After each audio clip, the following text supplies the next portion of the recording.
शुक्र है बाबा जी। बाबा जी, आपके समुख हमारी एक अर्ज है। आप फरमाते हैं कि असल शब्द गुरु है। क्या जो संत महात्माओं की या गुरु साहबान की बानियों में शब्द पढ़ते हैं वो शब्द नहीं है? फिर शब्द क्या है जो गुरु है? प्लीज विस्तार पूर्वक हमें समझाइए। बेटा, इंसान हर एक चीज का अपना तर्जुमा करता है और अपनी तरफ से आसान तर्जुमा करने की कोशिश करता है। अब जब आपने लफ्ज शब्द इस्तेमाल किया है तो कैसे इस्तेमाल किया है? शब्दे उपजे शब्दे भिण से, नामो उपजे नामे भिण से। ठीक है। अब शब्द के जरिए सारी उत्पत्ति पैदा की गई है और शब्द के बगैर यहाँ किसी चीज की हस्ती कायम नहीं रह सकती। सो इसलिए शब्द तो वो ताकत है। एक नाम जुग चार उधारे, वो शब्द वो नाम जिसने चारों जुगों को तारा है। अब वो क्या किसी लफ्ज के दायरे में बंद हो सकती है ताकत? जब भी आपने शब्द का जिक्र किया है, कबीर साहब की बानी है, 52 अक्षर लोक तरह सब किछिन माहे, ए अक्षर खिन जाएंगे ओ अक्षर इनमें नाहे। और इसी सोच को आगे ले जाते हुए गुरु घर ने फरमाया था, जिस वक्खर को लैंड तू आया, राम नाम संतन घर पाया। सो ये जो अखरी लफ्ज है ना, ये समझाने के लिए इस्तेमाल किए गए हैं, मगर जो असल शब्द है वो तो क्रिएटिव पावर है। ये वो ताकत है जिसने सारी सृष्टि को पैदा किया गया है। अब देखो, आप लफ्ज ले लें प्यार का। अब जो अखरी लफ्ज प्यार है और जो प्यार की ताकत है, वो दो अलग अलग चीजें हैं। लफ्जों का सहारा लिया गया उस ताकत को समझाने के लिए, मगर प्यार प्यार कहने से प्यार का एहसास नहीं होगा।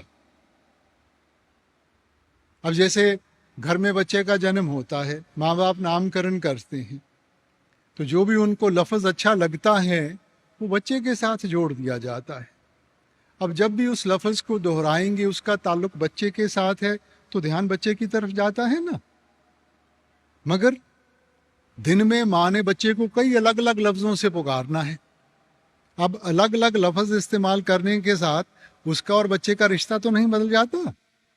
लफ्ज तो इस्तेमाल किया गया उसकी एक हस्ती जोड़ने के लिए। सो वैसे ही बानी में हमने उसको शब्द कह दिया, हिंदू वेदों शास्त्रों ने उसको नाद कह दिया, मुसलमान भाई साहिबान उसको कलमा कह देते हैं, ईसाई धर्म में उसको वर्ड लोगोस कह दिया गया।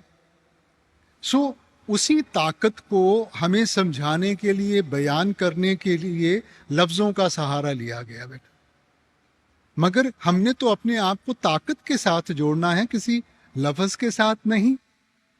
अब जो हमारी ग्रंथ पोथियां हैं, ठीक है, अब ये जो जुबानें हैं कब उचारी गई, हम उनकी हिस्ट्री ट्रेस कर सकते हैं, मियाद नियुक्त कर सकते हैं। तो क्या उससे पहले शब्द नहीं था? शब्द तो वो ताकत है जिसने सृष्टि को बनाया था। सो वो किसी एक जुबान के दायरे में बंद नहीं हो सकती, वो तो इन जुबानों से, सभी चीजों से ऊपर है ना। अब ये जो ग्रंथ पोथियां हैं, ये महापुरुषों ने लिखी, ये उनकी जिंदगी का अनुभव है, उनकी जिंदगी का निचोड़ है। ये अनमोल दौलत आप हमें देके गए हैं कि हम उनको पढ़ के कुछ सीखें और उसको अपने सामने रख के अपने आप को उसमें ढालने की कोशिश करें। हम उसका एक लिटरल मीनिंग ले लेते हैं कि जी ये कोई खास लफ्ज है। चलो, अगर लफ्ज भी है तो फिर कौन सा लफ्ज? ग्रंथ पोथियां तो इतनी लफ्जों के साथ जुड़ी हुई हैं ना। हमने अपने आप को उस एक नाम के साथ जोड़ना है। इसलिए आप कहते हैं इस जग में नाम अलभ है, गुरमुख बसे मन आए। ये वो ताकत है जिसकी पहचान हमें नहीं हो सकती। गुरमुखों की संगत में जाती हैं, वो युक्ति समझाते हैं, उस युक्ति को अपनाएंगे, ध्यान को अंतर्मुख करेंगे, तब हमें उस सच्चे शब्द की पहचान होगी। कबीर साहब की भी बानी सुनते हैं ना, कबीर आधी साख यह कोट ग्रंथ कर जान, नाम सत जग झूठ है, सुरत शब्द पहचान। कि जब सुरत को शब्द के साथ जोड़ेंगे तब उसका एहसास होगा, तब उसकी पहचान होगी। ये कोई अखरी लफ्ज नहीं है। अब ये जो हम पंजाबी जुबान बोलते हैं, कुछ साल पहले तो ये जुबान नहीं थी बेटा।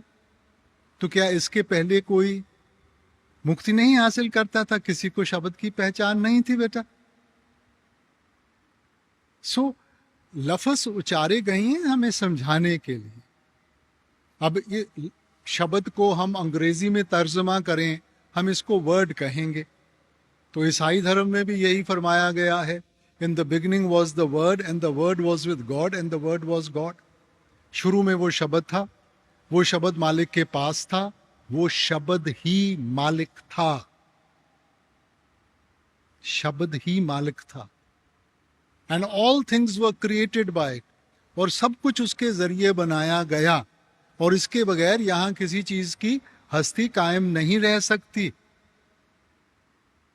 गुरु घर की बानी में आपने फरमाया, उत्पत परलय शब्दे होवे, शब्दे ही फिर उपत होवे। शब्द वो ताकत है जिसने सृष्टि बनाई है, जिसके बल के ऊपर दुनिया खड़ी है। मालिक अपनी मौज में आके सृष्टि से शब्द को वापस बुला लेगा, सब चीज की हस्ती खत्म हो जाएगी। अपनी मौज में आकर दुनिया को फिर से कायम करना है, शब्द ही फिर उपत हो गए। इसलिए वो ताकत है बेटा, वो क्रिएटिव पावर है, कोई लफ्ज नहीं है। और शब्द ही गुरु है बेटा, शब्द गुरु सुरत तुन चेला। सो जो बाहर का जिस्म है वो तो सिर्फ समझाने के लिए है, सच्चा गुरु तो शब्द है। और शब्द कहाँ है? हमारे अंदर है। इस देही विच नाम निधान है, पाइये गुर के हेत अपार। वो आपके अंदर है, क्योंकि अगर मालिक उसको वापस बुला लेगा, हस्ती खत्म हो जाएगी। नौ निध अमृत प्रभ का नाम, देही में इसका विश्राम। वो अनमोल दौलत वो आपके अंदर है, और मिलेगी अंदर से मिलेगी। शुक्र है बाबा जी, शुक्र है।